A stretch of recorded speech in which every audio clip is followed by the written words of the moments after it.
आप सभी का आपके अपने चैनल ज्योग्राफी विद ऋषि जाट पर स्वागत है। पेश है कक्षा 10 मिशन 100 पार्ट 2 राजनीति विज्ञान। मिशन 100 कक्षा 10 सामाजिक विज्ञान में राजनीति विज्ञान पार्ट 1 सत्ता की साझेदारी। अंक 2 प्रश्न। सत्ता की साझेदारी से आप क्या समझते हैं? उत्तर। जब किसी देश की सत्ता में उस देश के अंदर रहने वाले सभी वर्गों को शामिल किया जाता है या हिस्सेदार बनाया जाता है तो शासन की इस व्यवस्था को सत्ता की साझेदारी कहा जाता है। सत्ता की साझेदारी ही लोकतंत्र का मूल मंत्र है। प्रश्न 2। आधुनिक लोकतांत्रिक व्यवस्थाओं में सत्ता की साझेदारी के अलग अलग तरीके क्या हैं? प्रत्येक का एक उदाहरण भी दें। उत्तर। सत्ता की साझेदारी के निम्न तरीके हैं। पहला है सरकार के विभिन्न अंगों के बीच सत्ता की साझेदारी। उदाहरण के लिए विधायिका, कार्यपालिका और न्यायपालिका के बीच सत्ता की साझेदारी। दूसरा तरीका है सरकार के विभिन्न स्तरों में सत्ता की साझेदारी, जैसे केंद्र सरकार, राज्य सरकार और स्थानीय सरकारों के बीच सत्ता की साझेदारी। तीसरा है सामाजिक समूहों के बीच सत्ता की साझेदारी। उदाहरण के लिए सरकारी नौकरियों में पिछड़ा वर्ग, अनुसूचित जाति और अनुसूचित जनजाति के लिए आरक्षण। चौथा राजनीतिक दलों, दबाव और हित समूहों के बीच सत्ता की साझेदारी। उदाहरण के लिए लोकतंत्र में चुनाव के माध्यम से सत्ता का अलग अलग विचारधाराओं और सामाजिक समूहों वाले राजनीतिक दलों के हाथ में आती जाती रहती है। प्रश्न 3। लोकतंत्र में सत्ता की साझेदारी क्यों आवश्यक है? इसके क्या लाभ हैं? उत्तर। सत्ता की साझेदारी आवश्यक है, अच्छी है, क्योंकि इसके विभिन्न सामाजिक समूहों के बीच टकराव का अंदेशा कम हो जाता है। दूसरी बात, राजनीतिक व्यवस्था के स्थायित्व के लिए अच्छा है। तीसरी बात, सत्ता की साझेदारी लोकतंत्र की आत्मा है। चौथा, शासन में कार्यकुशलता बनी रहती है। प्रश्न 4। सत्ता के क्षैतिज वितरण या ऊर्ध्वाधर वितरण में क्या अंतर है? उत्तर। क्षैतिज वितरण में सरकार के एक स्तर पर सत्ता का वितरण होता है। इसमें एक स्तर पर सरकार के अंगों के बीच सत्ता का बंटवारा होता है। क्षैतिज वितरण में एक स्तर की सरकारें होती हैं। ऊर्ध्वाधर वितरण, इसमें सत्ता का वितरण विभिन्न स्तरों में होता है। इस वितरण में सरकार की शक्तियों का विभाजन विभिन्न स्तरों के बीच होता है। इस वितरण में उच्चतर एवं निम्नतर स्तर की सरकारें होती हैं, जैसे केंद्र सरकार, राज्य सरकार और स्थानीय सरकारें। ये जो वर्गीकरण है ये ऊर्ध्वाधर वितरण कहलाता है। जबकि सरकार में जैसे विधायिका, कार्यपालिका और न्यायपालिका, यह जो है वह क्षैतिज वितरण है। प्रश्न 5। श्रीलंका की जातीय संरचना को समझाइए। उत्तर। श्रीलंका में मुख्यतः 3 भाषाई बड़े समूह हैं, जिनमें सबसे ज़्यादा 74% के लगभग सिंहली भाषी, 18% तमिल और 7% ईसाई भाषी हैं। ईसाई लोग सिंहली व तमिल दोनों भाषाएं बोलते हैं। सिंहली भाषा बोलने वाले अधिकतर लोग बौद्ध हैं। तमिल भाषा बोलने वाले हिंदू तथा मुस्लिम दोनों हैं। श्रीलंका में बहुसंख्यकवाद पाया जाता है। प्रश्न 6। सत्ता की साझेदारी जनतंत्र की आत्मा है। श्रीलंका और बेल्जियम का उदाहरण देकर समझाइए। उत्तर। श्रीलंका की जनतंत्रीय व्यवस्था बहुसंख्यकवाद। श्रीलंका में सिंहली एवं तमिल 2 प्रमुख जातियां पाई जाती हैं। 1956 में कानून के द्वारा तमिल को हटाकर सिंहली को श्रीलंका की राजभाषा घोषित कर दिया गया। सरकारी नौकरियों एवं शैक्षणिक संस्थाओं में सिंहलियों को प्राथमिकता दी गई। बहुसंख्यक सिंहली समुदाय अल्पसंख्यक समुदायों पर प्रभुत्व कायम करने के लिए उन्हें सत्ता में हिस्सेदारी नहीं बनाता है। इसके परिणाम स्वरूप दोनों जातियों के मध्य टकराव के कारण गृह युद्ध हुआ। आगे, बेल्जियम में जातीय समूह के बीच सत्ता की साझेदारी यानी बेल्जियम का लोकतंत्र। 1। बेल्जियम में विभिन्न भाषाई समुदाय में 69% डच भाषी, 40% फ्रेंच भाषी और 1% जर्मन भाषी लोग हैं। बेल्जियम की केंद्र सरकार में डच एवं फ्रेंच भाषी मंत्रियों की संख्या समान रहती है। कानून बनाने के लिए दोनों समुदायों का बहुमत होना चाहिए। तीसरा, बेल्जियम की राजधानी ब्रुसेल्स में दोनों समुदायों का समान प्रतिनिधित्व है। चौथा, संविधान द्वारा केंद्र सरकार की अनेक शक्तियां दोनों इलाकों की क्षेत्रीय सरकारों को सौंप दी गई है। पार्ट 2 संघवाद। प्रश्न 1। संघवाद क्या है, इसकी विशेषताएं लिखिए। उत्तर, संघवाद की परिभाषा वह शासन प्रणाली जिसमें शक्तियों का सत्ता का विभाजन केंद्र और राज्यों के बीच होता है उसे संघवाद कहते हैं। संघात्मक शासन की विशेषताएं में पहला, लिखित संविधान। इसमें लिखित संविधान होता है, दोनों ही सरकारें संविधान से ही शक्तियां प्राप्त करती हैं। दूसरी बात, संविधान की सर्वोच्चता। संविधान केवल लिखित, स्पष्ट एवं निश्चित ही नहीं होता बल्कि वह सर्वोच्च भी होता है।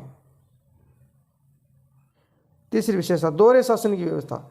संघात्मक शासन में दो स्तरों का शासन होता है, पहले स्तर पर केंद्र सरकार तथा दूसरे स्तर पर राज्य सरकारें होती है। चौथा, शक्तियों का विभाजन। कानून निर्माण के लिए शक्तियां दोनों सरकारों में बंटी रहती हैं। पांचवा, स्वतंत्र सर्वोच्च न्यायालय। कानूनों की व्याख्या करने एवं केंद्र राज्य विवादों के लिए स्वतंत्र और निष्पक्ष न्यायालय की व्यवस्था की गई है। प्रश्न 2, संघवाद के प्रकार तथा एकात्मक एवं संघात्मक सरकारों में अंतर लिखिए। उत्तर, संघवाद के दो प्रकार हैं, पहला है साथ आकर संघ बनाना और दूसरा साथ मिलकर संघ बनाना। पहला, साथ आकर संघ बनाना, दो या दो से अधिक स्वतंत्र इकाइयों को साथ लेकर एक बड़ी इकाई या गठन। इकाइयों की सत्ता स्वतंत्र होती है, जैसे ऑस्ट्रेलिया और संयुक्त राज्य अमेरिका में। दूसरा, साथ लेकर संघ बनाना, एक बड़े देश द्वारा अपनी आंतरिक विविधता को ध्यान में रखते हुए राज्यों का गठन करना। इसमें केंद्र अधिक शक्तिशाली होता है, जैसे भारत और जापान। आगे संघात्मक और एकात्मक और संघातक सरकारों में अंतर। एक तरफ एकात्मक शासन व्यवस्था, दूसरी ओर संघात्मक शासन व्यवस्था। एकात्मक, इसमें केंद्र सरकार शक्तिशाली होती है। संघात्मक, इसमें केंद्र सरकार अपेक्षाकृत कमजोर होती है। एकात्मक में शक्तियां एक जगह पर ही केंद्रित रहती हैं, जबकि संघात्मक में शक्तियां कई स्तरों पर विभाजित होती हैं। एकात्मक में इसमें एक ही नागरिकता होती है, जबकि संघात्मक इसमें दोहरी नागरिकता होती है। भारत में इकहरी नागरिकता ही है। एकात्मक में केंद्र सरकार राज्यों को शक्तियां दे सकती है, वो वापस ले सकती है। संघात्मक में दोनों स्तर की सरकारें अपने अपने अधिकार क्षेत्र में स्वतंत्र होती है, राज्यों के पास शक्तियां पहले से ही होती है। एकात्मक में संविधान संशोधन अकेले केंद्र सरकार कर सकती है, जबकि संघात्मक में केंद्र सरकार अकेले संशोधन नहीं कर सकती, उसे राज्यों की आवश्यकता पड़ती है। प्रश्न 3, भारत में विकेंद्रीकरण को समझाइए। उत्तर, भारत एक विशाल देश है जहां दो स्तरों वाली सरकार से काम चलाना बहुत मुश्किल काम है। इसलिए सामाजिक, सांस्कृतिक और राजनीतिक मुद्दों को ध्यान में रखते हुए सरकार के तीसरे स्तर को बनाने की आवश्यकता हुई। इसे पंचायती राज कहते हैं। पंचायती राज, गांव के स्तर पर स्थानीय शासन पंचायती राज कहलाता है। दिसंबर 1992 में संसद ने 73वें और 74वें संशोधनों को मंजूरी प्रदान की एवं उनको संवैधानिक दर्जा देकर मजबूत बनाया। 1992 की पंचायती राज व्यवस्था की प्रमुख प्रावधान निम्न हैं। पहला, चुनाव व्यवस्था, प्रत्येक 5 वर्ष पर चुनाव निश्चित कराने होते हैं पंचायती राज व्यवस्थाओं की। दूसरी विशेषता, SC, ST व OBC वर्ग के लिए सीटें आरक्षित की गई है। तीसरी विशेषता, 1/3 सीटों पर महिलाओं को आरक्षण। चौथी, एक स्वतंत्र राज्य चुनाव आयोग का गठन किया गया है। अब ग्राम पंचायत क्या होती है? ग्राम पंचायत प्रत्येक ग्राम या ग्राम समूह की एक पंचायत होती है, जिसमें कई सदस्य और एक अध्यक्ष होते हैं। इन सदस्यों को वार्ड पंच और अध्यक्ष होता है, वह सरपंच कहलाता है। प्रधान अध्यक्ष जो होता है वह सरपंच कहलाता है। पंचायत समिति, कई ग्राम पंचायत मिलकर पंचायत समिति का गठन करती है, जिसका मुखिया प्रधान कहलाता है। जिला परिषद, किसी जिले की सभी पंचायत समितियों को मिलाकर जिला परिषद का गठन होता है, जिसके सदस्यों का जनता द्वारा चुनाव होता है। मुखिया जिला प्रमुख होता है। जिले के विधायक एवं सांसद भी इसके सदस्य के रूप में होते हैं। स्थानीय स्वशासन की अगली इकाई है नगर निगम और नगर पालिका। इस प्रकार की स्थानीय शासन वाली संस्थाएं शहरों में काम करती हैं। छोटे शहरों में नगर पालिका और बड़े शहरों में नगर निगम का गठन होता है। इनके सदस्यों का भी चुनाव जनता द्वारा ही होता है। नगर निगम के प्रमुख पदाधिकारी को मेयर कहते हैं। प्रश्न 4, भारत में संघीय शासन व्यवस्था को समझाइए। उत्तर, भारतीय संविधान में केंद्र और राज्यों के बीच शक्तियों का बंटवारा 3 सूचियों में किया गया है। पहली संघ सूची, दूसरी राज्य सूची और तीसरी समवर्ती सूची। संघ सूची पहले इसमें 97 विषय थे, परंतु वर्तमान में इसमें 100 विषय हैं, जैसे प्रतिरक्षा, विदेशी मामले, बैंकिंग, संचार, डाक, मुद्रा, ये भी केंद्र सूची के विषय हैं। इस सूची के विषयों पर कानून बनाने का अधिकार केवल केंद्र सरकार का है। दूसरा, राज्य सूची, पहले इसमें 66 विषय थे, अब इसमें 61 विषय है, यानी इसमें से 4 विषय कम कर दिए गए हैं, जैसे पुलिस, कृषि, सिंचाई। इन विषयों पर कानून बनाने का अधिकार केवल राज्य सरकारों का है। आगे तीसरा, समवर्ती सूची, इसमें पहले 47 विषय थे, अब इसमें 52 विषय हैं। शिक्षा, वन, विवाह है, इन विषयों पर कानून बनाने के लिए दोनों सरकारें स्वतंत्र हैं, लेकिन विवाद की स्थिति में कानून केंद्र का मान्य होगा।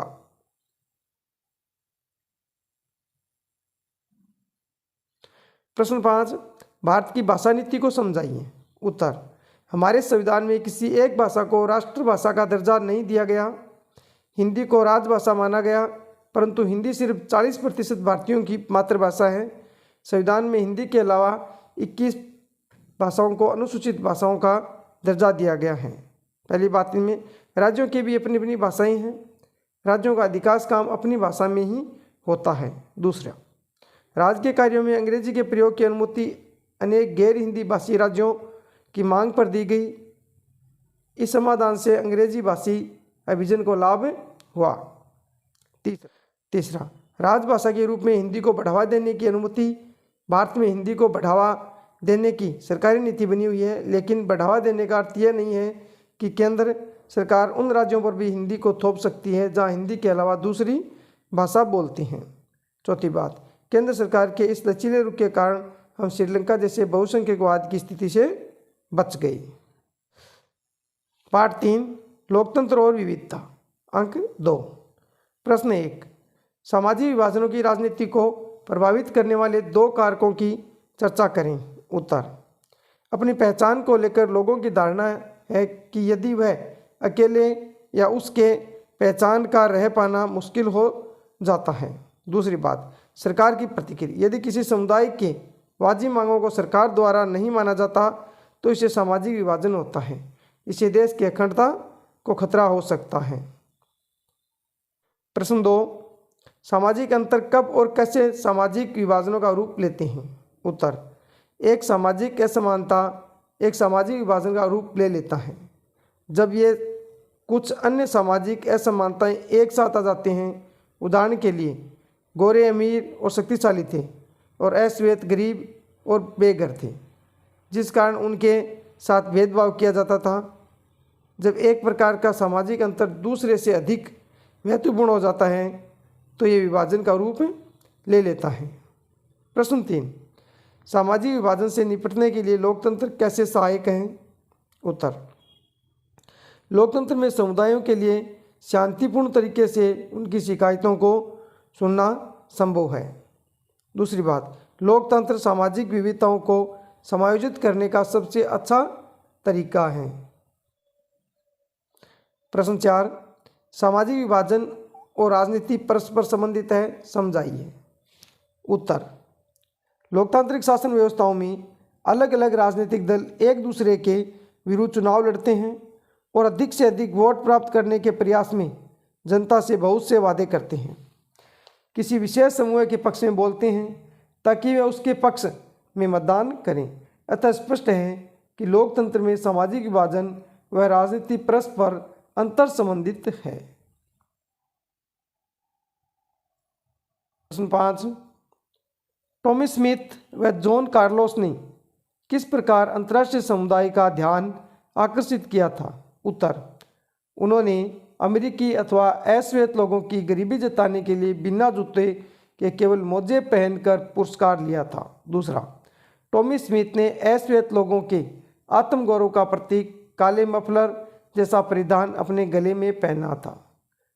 तीसरा, जॉन कार्लोस ने मारे गए अश्वेत लोगों की याद में काले मनकों की माला पहनी थी। प्रश्न 6, अमेरिका में नागरिक अधिकार आंदोलन का संक्षिप्त वर्णन कीजिए। उत्तर, अमेरिका में नागरिक अधिकार आंदोलन 1954 से 1968 तक चला। ये घटनाओं और सुधार आंदोलनों का एक सिलसिला था जिसका उद्देश्य एक अफ्रो अमेरिकी लोगों के विरुद्ध होने वाले नस्ल आधारित भेदभाव को मिटाना था। मार्टिन लूथर किंग ने इसका नेतृत्व कर रहे थे। प्रश्न 7, सामाजिक भेदभाव की उत्पत्ति के 2 कारण लिखिए। उत्तर, सामाजिक विभाजन अधिकांशतः जन्म पर आधारित होते हैं क्योंकि हमारा जीवन उस समुदाय के एक परिवार में हुआ है, उसी के हम सदस्य बन जाते हैं। उदाहरण के जातीय एवं नस्लवादी अंतर। दूसरा, आर्थिक असमानता के कारण भी सामाजिक भेदभाव की उत्पत्ति होती है। उदाहरण के लिए एक ही परिवार में धनी एवं गरीब व्यक्ति प्राय एक दूसरे से घनिष्ठ संबंध नहीं रखते क्योंकि वे अपने को अलग अनुभव करते हैं। प्रश्न 8, क्या सामाजिक अंतर सभी देशों में अस्तित्व रखते हैं? उत्तर, हाँ। आज अधिकतर देशों में सामाजिक अंतर पाया जाता है। देश बड़ा हो या छोटा इससे फर्क नहीं पड़ता। भारत और बेल्जियम इसके उदाहरण हैं। जर्मन और स्वीडन जैसे समरूप समाज में भी दुनिया के दूसरे हिस्सों से पहुंचने वाले लोगों के कारण तेजी से बदलाव हो रहा है। पाठ 4, जाति, धर्म और लैंगिक मसले। अंक 1+3 यानी 4 अंक का टोटल पाठ है। एक छोटा वाला प्रश्न और एक 3 अंक वाला प्रश्न इसमें से आएगा। प्रश्न 1, रिक्त स्थानों की पूर्ति कीजिए। पहला, अधिकारों और अवसरों के मामले में स्त्री और पुरुष की बराबरी मानने वाला व्यक्ति कहलाता है नारीवादी। अधिकारों और अवसरों के मामले में स्त्री और पुरुष की बराबरी मानने वाला व्यक्ति नारीवादी कहलाता है। दूसरा, धर्म को समुदाय का मुख्य आधार मानने वाला व्यक्ति कहलाता है, यहाँ आएगा सांप्रदायिक। तो धर्म को समुदाय का मुख्य आधार मानने वाला व्यक्ति सांप्रदायिक कहलाता है। तीसरा, जाति को समुदाय का मुख्य आधार मानने वाला व्यक्ति जातिवादी कहलाता है, यहाँ आएगा जातिवादी। तो जाति को समुदाय का मुख्य आधार मानने वाला व्यक्ति जातिवादी कहलाता है। चौथा, व्यक्तियों के बीच धार्मिक आस्था के आधार पर भेदभाव नहीं करने वाला व्यक्ति कहलाता है धर्मनिरपेक्ष। तो व्यक्तियों के बीच धार्मिक आस्था के आधार पर भेदभाव नहीं करने वाला व्यक्ति धर्मनिरपेक्ष कहलाता है। धर्म को कभी राजनीति से अलग नहीं किया जा सकता। धर्म से मतलब नैतिक मूल्य से, ये कथन का है, ये कथन महात्मा गांधी का है। तो धर्म को कभी राजनीति से अलग नहीं किया जा सकता। धर्म से मतलब नैतिक मूल्यों से, ये कथन महात्मा गांधी का है। छठा, सांप्रदायिकता की समस्या तब शुरू होती है जब को राष्ट्र का आधार मान लिया जाता है। धर्म को राष्ट्र का आधार मान लिया जाता है। तो सांप्रदायिकता की समस्या तब शुरू होती है जब धर्म को राष्ट्र का आधार मान लिया जाता है। 7वां, जाति पर आधारित विभाजन में ही देखने को मिलते हैं। जाति पर आधारित विभाजन सिर्फ भारतीय समाज में ही देखने को मिलते हैं। 8वां, अन्य जाति समूह से भेदभाव और उन्हें अपने से अलग मानने की धारणा पर आधारित है। तो इसमें आएगा वर्ण व्यवस्था। वर्ण व्यवस्था अन्य जाति समूह से भेदभाव और उन्हें अपने से अलग मानने पर आधारित है। दूसरा, रिक्त स्थानों की पूर्ति करो। दूसरा प्रश्न। पहला, भारतीय संघ ने किसी भी धर्म को के रूप में स्वीकृत नहीं किया, राजधर्म के रूप में। तो यहाँ का राजधर्म या राजकीय धर्म के रूप में स्वीकृत नहीं किया। भारतीय संघ ने किसी धर्म को राजधर्म के रूप में या राजकीय धर्म के रूप में स्वीकृत नहीं किया। दूसरा, पुरुष और महिलाओं के असमान अधिकार और अवसरों के कारण नारीवादी आंदोलन हुए हैं। यहाँ आएगा नारीवादी आंदोलन। तीसरा, सिर्फ पहचान पर आधारित राजनीति लोकतंत्र के लिए शुभ नहीं होती। तो तीसरे में आएगा जातिगत पहचान। सिर्फ जातिगत पहचान पर आधारित राजनीति लोकतंत्र के लिए शुभ नहीं होती। चौथा, से आशय पुरुष और महिलाओं के मध्य कार्य के विभाजन से हैं। तो यहाँ आएगा लैंगिक विभाजन। चौथा, लैंगिक विभाजन से आशय पुरुषों और महिलाओं के मध्य कार्य के विभाजन से हैं। 5वां, धार्मिक विभाजन प्राय के मैदान में अभिव्यक्त होता है। तो यहाँ आएगा राजनीति के मैदान में। तो धार्मिक विभाजन पराई राजनीति के मैदान में अभिव्यक्त होता है। छठा, भारत में 2011 में राष्ट्रीय लिंगानुपात है, तो यहाँ आएगा 943। भारत में 2011 में राष्ट्रीय लिंगानुपात 943 है 2011 के अनुसार। सातवां, विश्व के निम्न देशों में महिलाओं की भागीदारी का स्तर ऊंचा है, यह आएगा स्वीडन, नॉर्वे, फिनलैंड। तो स्वीडन, नॉर्वे, फिनलैंड में महिलाओं की भागीदारी का स्तर ऊंचा रहा है। प्रश्न 8, जातिगत भेदभाव से मुक्त विश्व बनाने वाला समाज सुधारक है ज्योतिबा फुले। 9वां, 2011 में भारत की आबादी में अनुसूचित जातियों का हिस्सा रहा 16.6% और अनुसूचित जाति यानी दलितों का हिस्सा रहा 8.6%। आगे रिक्त स्थानों की पूर्ति कीजिए। तीसरे में पहला, भारत में सभी लोगों और समाजों को किसी भी धर्म का पालन करने की आज़ादी देता है। भारत में संविधान, यहाँ आएगा संविधान, भारत में संविधान सभी लोगों को, समाजों को किसी भी धर्म का पालन करने की आज़ादी देता है। दूसरा, प्रति 1000 लड़कों पर लड़कियों की संख्या कहलाती है लिंगानुपात। तो प्रति 1000 लड़कों पर लड़कियों की संख्या लिंगानुपात कहलाती है, या प्रति 1000 पुरुषों पर स्त्रियों की संख्या लिंगानुपात कहलाती है। तीसरा, भारत में 2011 में मुस्लिम आबादी का प्रतिशत था 14.27, यहाँ आएगा 14.27। भारत में 2011 में मुस्लिम आबादी का प्रतिशत 14.27% था। लैंगिक विषमता का आधार रूढ़िवादी छवियां और तयशुदा भूमिकाएं होती है।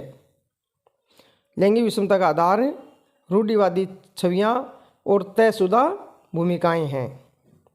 5वां, भारत में जनगणना 2011 के अनुसार महिलाओं की साक्षरता दर फीसदी है। तो भारत में महिलाओं की साक्षरता फीसदी 54%। कितना आएगा यहाँ? 54%। भारत में जनगणना 2011 के अनुसार महिलाओं की साक्षरता दर 54% है। लघुतरात्मक प्रश्न। प्रश्न 1, जातिवाद से आप क्या समझते हैं? राजनीति में जाति के विभिन्न स्तरों को समझाइए अथवा भारतीय राजनीति में जाति की भूमिका को स्पष्ट कीजिए। उत्तर ये निम्न बिंदुओं में दिखाया गया है। देखो, पहला, उम्मीदवारों का चुनाव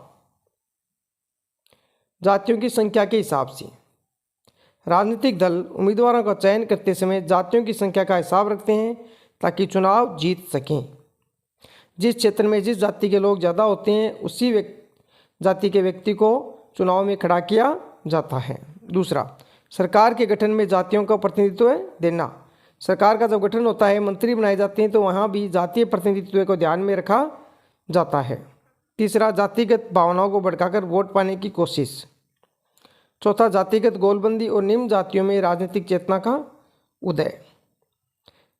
अर्थात जातिवाद से आशय है कि जाति ही सामाजिक समुदाय के गठन का एकमात्र आधार है और एक जाति के लोगों के हित एक जैसे होते हैं। प्रश्न 2, भारत में राजनीति में जाति और जाति के अंदर राजनीति है, इस कथन के पक्ष में तर्क दीजिए। उत्तर, निम्न तर्क इसके पक्ष में दिए जा सकते हैं कि भारत में राजनीति में जाति है। इससे पहला, उम्मीदवारों का चयन जातियों की संख्या के हिसाब से होता है। दूसरा, सरकार के गठन में जातियों को उचित प्रतिनिधित्व दिया जाता है। भारत में जाति के अंदर राजनीति है। इसके उदाहरण, एक जाति अपने दम पर सत्ता पर कब्जा नहीं कर सकती, इसलिए वह ज़्यादातर राजनीतिक ताकत पाने के लिए दूसरी जातियों से समझौता करती है। दूसरा, एक ही जाति के लोग अलग अलग व्यक्तियों के नेतृत्व तथा अलग अलग दलों में विभाजित हो जाते हैं। प्रश्न 3, जाति व्यवस्था के प्राचीन स्वरूप में बदलाव लाने वाले कारकों को लिखिए। उत्तर, जाति व्यवस्था में परिवर्तन भारत में आर्थिक विकास, शहरीकरण, साक्षरता, शिक्षा के विकास, पेशा चुनने की आज़ादी और जमींदारी व्यवस्था के कमज़ोर पड़ने आदि कारणों से जाति व्यवस्था की पुरातन मान्यता में बदलाव आ रहा है। प्रश्न 4, जातिगत असमानता की 3 उदाहरण तथा इस असमानता को दूर करने के 3 सुझाव दीजिए। उत्तर, जातिगत असमानता के उदाहरण, पहला, जन्म आधारित ऊंच नीच की व्यवस्था। दूसरा, व्यवसाय और तीसरा, विवाह व्यवस्था। जाति के तहत समानता को दूर करने के सुझाव। पहला, संवैधानिक प्रावधानों का कठोरता से पालन। दूसरा, शिक्षा के प्रसार द्वारा। तीसरा, अंतर्जातीय विवाह को प्रोत्साहन देकर। पांचवा, लैंगिक विषमता को समझाइए। उत्तर, लैंगिक असमानता का आधार स्त्री और पुरुष दोनों के बारे में प्रचलित रूढ़ छवियां और तयशुदा सामाजिक भूमिकाएं हैं। उदाहरण के लिए महिलाओं की मुख्य जिम्मेदारी गृहस्थी चलाने और बच्चों का पालन पोषण करने की है। ये कार्य अधिकतर परिवारों के श्रम के लैंगिक विभाजन से झलकती है। तो लैंगिक विषमता वाला ये जो प्रश्न महत्वपूर्ण है क्योंकि ये रिक्त स्थान में बनता है। उत्तर जो इसका है ना, लैंगिक असमानता का आधार स्त्री और पुरुष दोनों के बारे में प्रचलित रूढ़ छवियां और तयशुदा सामाजिक भूमिकाएं हैं। ये रिक्त स्थान का प्रश्न भी बनता है। प्रश्न 6, सांप्रदायिकता क्या है? भारतीय राजनीति में इसके विभिन्न रूप क्या है? उत्तर, राजनीति को धर्म से जोड़ना ही सांप्रदायिकता है। तो सांप्रदायिकता क्या है? रिक्त स्थान का प्रश्न भी बनता है कि राजनीति को धर्म से जोड़ना ही सांप्रदायिकता है। ये समाज की वह स्थिति है जिसमें विभिन्न धार्मिक समूह अन्य समूहों पर अपनी श्रेष्ठता स्थापित करने का प्रयास करते हैं, चाहे धर्म के आधार पर राष्ट्र अलग ही बनाना पड़े। भारतीय राजनीति में सांप्रदायिकता की अभिव्यक्ति के रूप, पहला है धार्मिक पूर्वाग्रह, दूसरा बहुसंख्यकवाद, तीसरा सांप्रदायिक हिंसा, चौथा धर्म के आधार पर राजनीतिक गोलबंदी। प्रश्न 7, भारतीय महिलाओं को राजनीतिक प्रतिनिधित्व देने हेतु क्या प्रयास किए गए हैं? कोई 3 प्रयास बताओ। उत्तर, पहला, भारतीय पंचायती राज व्यवस्था के अंतर्गत कुछ संवैधानिक प्रावधान किए गए हैं, जैसे पंचायतों नगरपालिका में 1/3 आरक्षण की व्यवस्था की गई है। दूसरा, महिला संगठनों और कार्यकर्ताओं ने लोकसभा और राज्य विधानसभाओं में की भी 1/3 सीटें महिलाओं के लिए सुरक्षित रखे जाने की मांग की है। तीसरा, संसद में लंबे समय से लंबित एक विधेयक को करवाने के लिए भी महिला संगठनों द्वारा दबाव बनाया जा रहा है। पार्ट 5, जन संघर्ष और आंदोलन, ये 2 अंक का है। प्रश्न 1, दबाव समूह और आंदोलन में अंतर लिखिए। उत्तर, दबाव समूह का आधार मजबूत होता है जबकि आंदोलनों में संगठन कमजोर होता है। दूसरा, दबाव समूह में फैसले औपचारिक ढंग से लिए जाते हैं परंतु आंदोलनों में अनौपचारिक ढंग से। चौथा, दबाव समूह जनता की भागीदारी पर निर्भर नहीं होते जबकि आंदोलन होते हैं। प्रश्न 2, दबाव समूह और राजनीतिक दल में अंतर लिखिए। उत्तर, दबाव समूह का देश की सत्ता संभालने का कोई लालच नहीं होता जबकि राजनीतिक दलों का उद्देश्य सत्ता होता है। दूसरा, दबाव समूह का उद्देश्य सीमित होता है जबकि राजनीतिक दलों का उद्देश्य विस्तृत होता है। तीसरा अंतर, दबाव समूह के सदस्यों की संख्या राजनीतिक दलों के सदस्यों से बहुत कम होती है। दबाव समूह के उदाहरण वकील एसोसिएशन, शिक्षक ट्रेड एसोसिएशन, ट्रेड आदि, और राजनीतिक दलों के उदाहरण भाजपा, कांग्रेस, बसपा आदि। प्रश्न 3, सूची 1 संगठन और संघर्ष का मिलान सूची 2 से कीजिए। तो इसका मिलान करना है हमें। पहला, यदि किसी विशेष समूह के हितों को बढ़ावा देने वाले संगठन क्या कहलाते हैं? इसमें आएगा वर्ग विशेष के हित समूह, तो इसे मिलाएंगे हम गैर से। दूसरा, जन सामान्य को बढ़ावा देने वाले संगठन, तो जन सामान्य को बढ़ावा देने वाले संगठन लोक कल्याणकारी हित समूह होते हैं, इन्हें मिलाएंगे हम गैर से। फिर तीसरा, किसी सामाजिक समस्या के समाधान के लिए चलाया गया ऐसा संघर्ष जिसमें सांगठनिक संरचना हो भी सकती है और नहीं भी, ये कहलाता है आंदोलन, तो इसे मिलाएंगे हम तीसरे को आंदोलन से। चौथा, ऐसा संगठन जो राजनीतिक सत्ता पाने की इच्छा से लोगों को लामबंद करता है कहलाता है राजनीतिक दल, तो इसे मिलाएंगे हम ख से राजनीतिक दल से।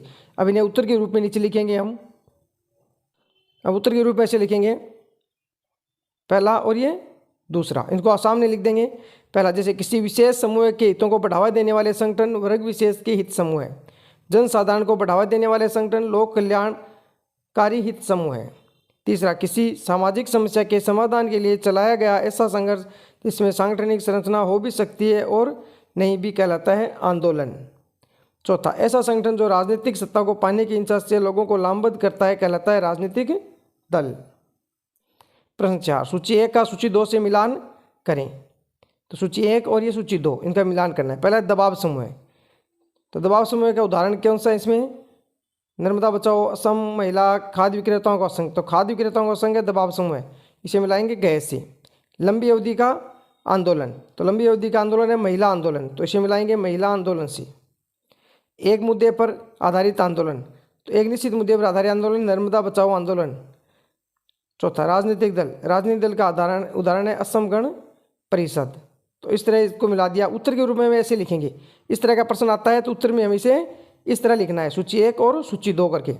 दबाव समूह है का उदाहरण खाद्य विक्रेताओं का संघ, लंबी अवधि का आंदोलन, महिला आंदोलन, एक मुद्दे पर आधारित आंदोलन, नर्मदा बचाओ आंदोलन, और राजनीतिक दल का उदाहरण ये असम गण परिषद। प्रश्न 5, नेपाल तथा बोलीविया के जन संघर्षों में क्या समानता थी? तो प्रश्न 5 में नेपाल और बोलीविया के जन संघर्षों की समानता पूछी है। उत्तर, नेपाल का आंदोलन व बोलीविया का जल युद्ध दोनों लोकतांत्रिक आंदोलन थी। दूसरा, दोनों संघर्षों में सफलता मिली तथा लोकतंत्र प्रेमियों के लिए एक प्रेरणा का स्रोत रहे। प्रश्न 6, नेपाल और बोलीविया के आंदोलनों में असमानता लिखिए, इसमें हमें असमानता बतानी है। उत्तर, नेपाल में चले आंदोलन का लक्ष्य लोकतंत्र को पुनः स्थापित करना था, जबकि बोलीविया के आंदोलन का लक्ष्य लोकतंत्र को सुदृढ़ करना था। दूसरा, नेपाल का आंदोलन सरकार के राजनीतिक स्वरूप के विरुद्ध था, जबकि बोलीविया का संघर्ष सरकार की एक विशेष नीति के खिलाफ था। प्रश्न 7, बामसेफ क्या है, इसके उद्देश्य लिखिए। उत्तर, बामसेफ का पूरा नाम है backward and minorities communities employees. ये मुख्यतः सरकारी कर्मचारियों का एक संगठन है। इसका उद्देश्य ये संगठन जातिगत भेदभाव के खिलाफ अभियान चलाता है। दूसरा, इस संगठन का मुख्य उद्देश्य सामाजिक न्याय एवं सामाजिक समानता को हासिल करना है। प्रश्न 8, दबाव समूह किसे कहते हैं, उदाहरण दीजिए। उत्तर, दबाव समूह का वर्तमान राजनीतिक व्यवस्था में विशेष स्थान है।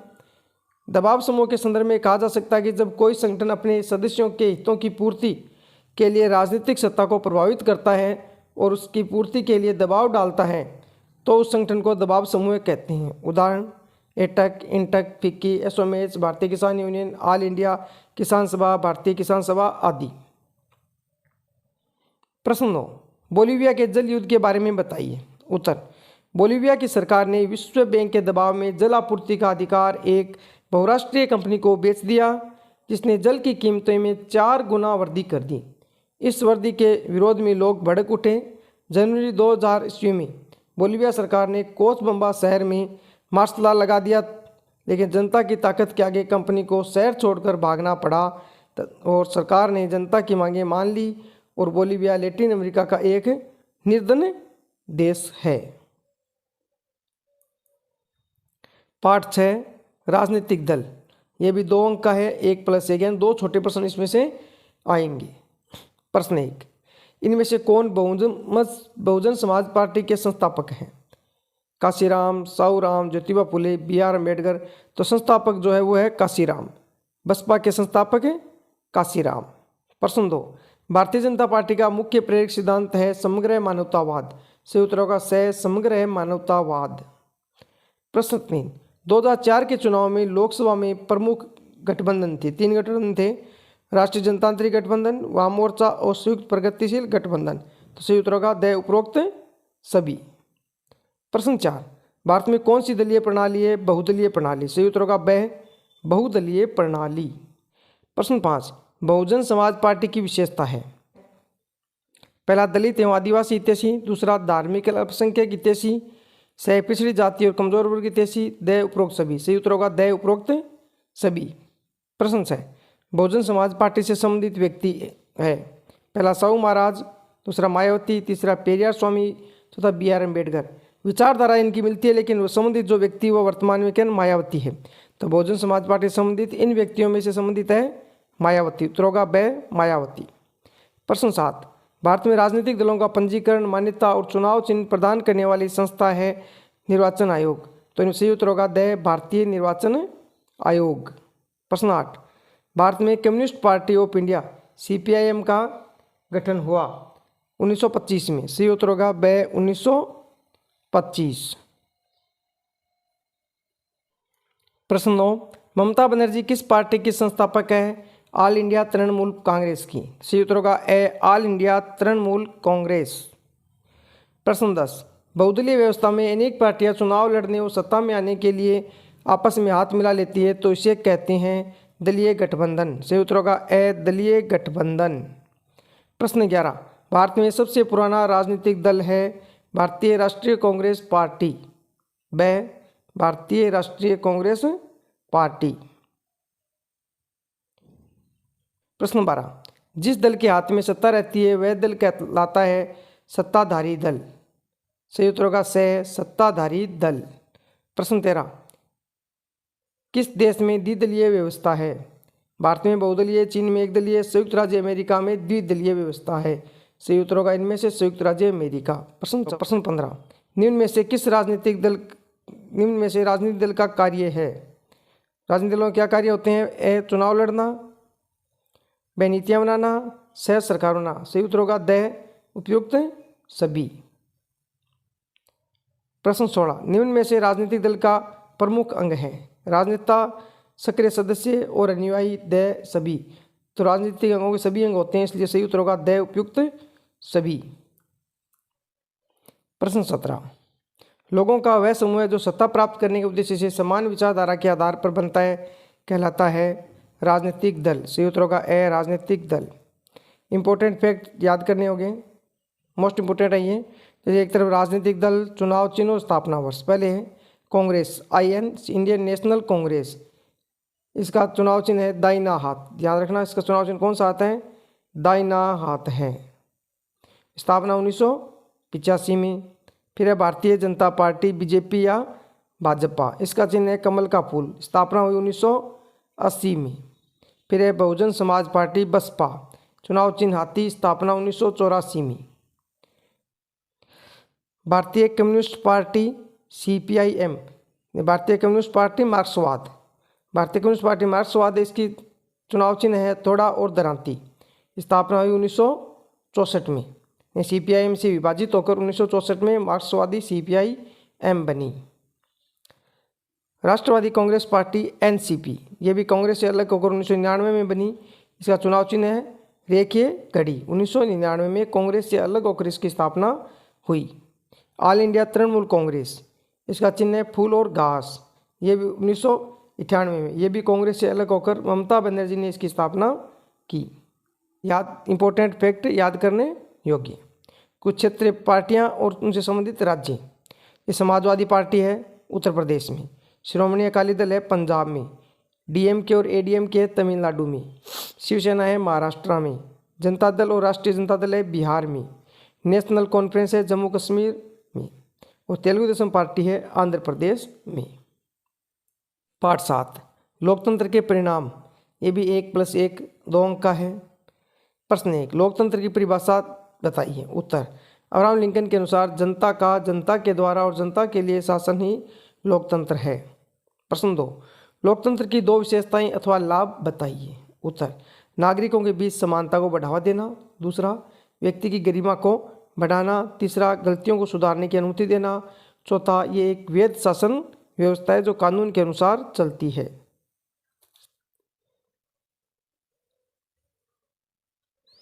प्रश्न 3, लोकतंत्र को वैध शासन क्यों कहा जाता है। उत्तर, क्योंकि लोकतंत्र सरकार में निम्न गुण पाए जाते हैं, इसमें वैध शासन कहते हैं। पहला, ये जवाबदेह सरकार है। दूसरा, इसमें पारदर्शिता होती है।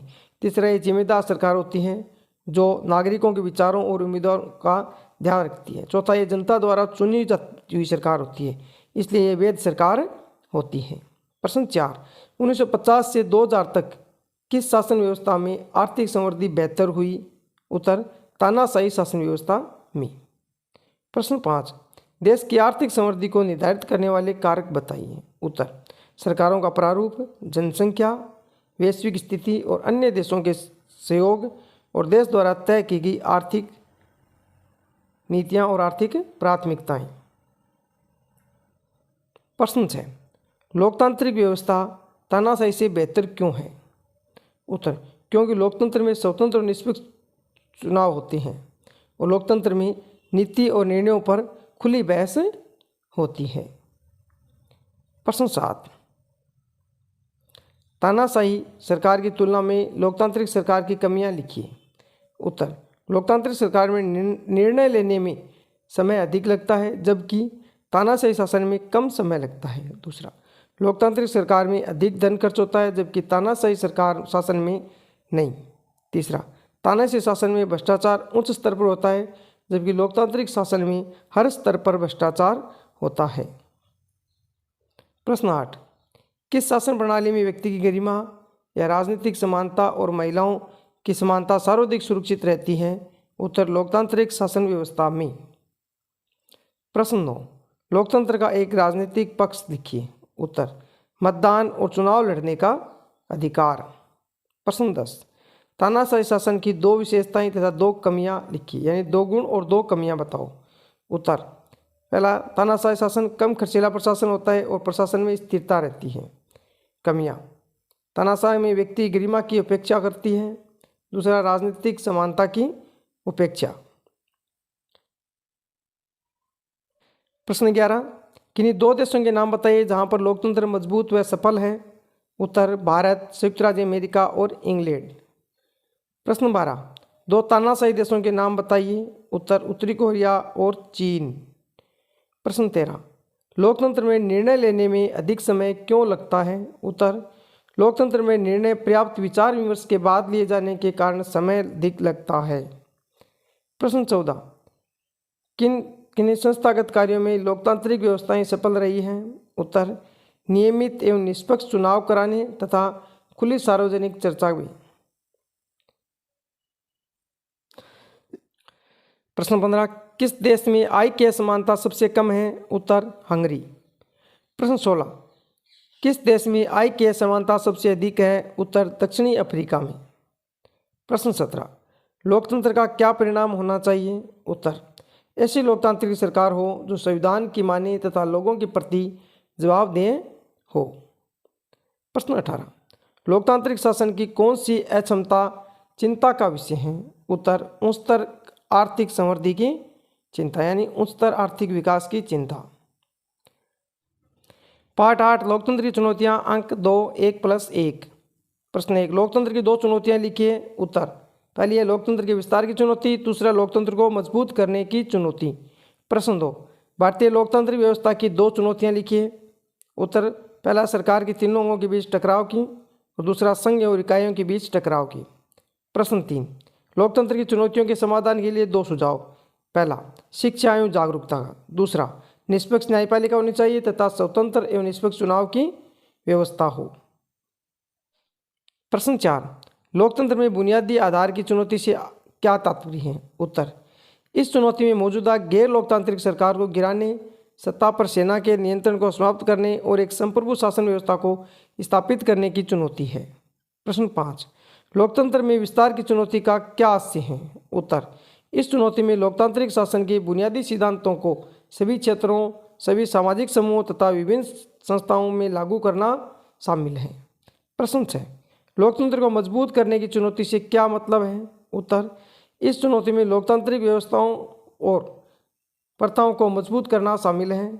प्रश्न 7, भारतीय लोकतंत्र के समक्ष वे चुनौतियां जो बेहद घातक हैं।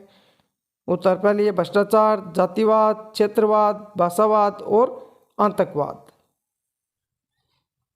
प्रश्न 8, लोकतंत्र को मजबूत कैसे किया जा सकता है।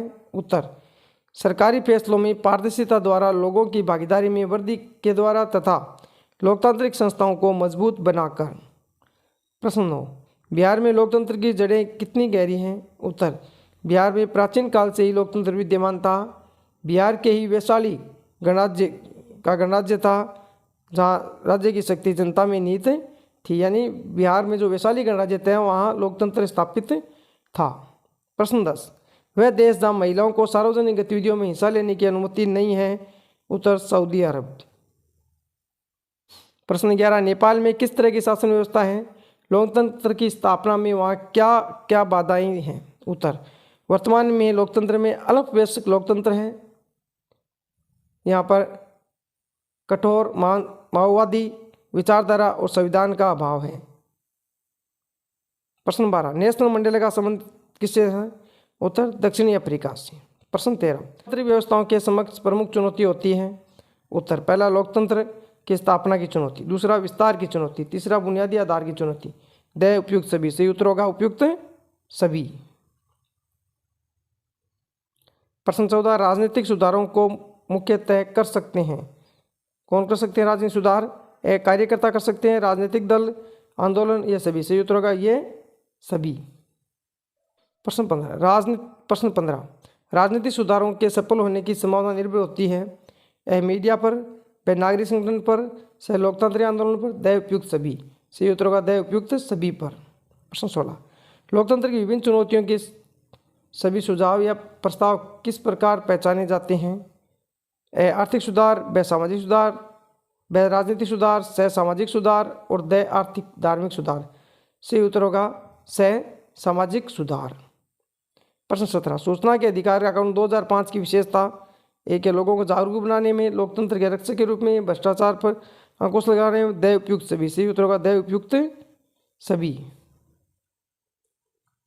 वीडियो पूरा देखने के लिए धन्यवाद। वीडियो को लाइक करें, शेयर करें और चैनल को सब्सक्राइब नहीं किया है तो सब्सक्राइब ज़रूर करें।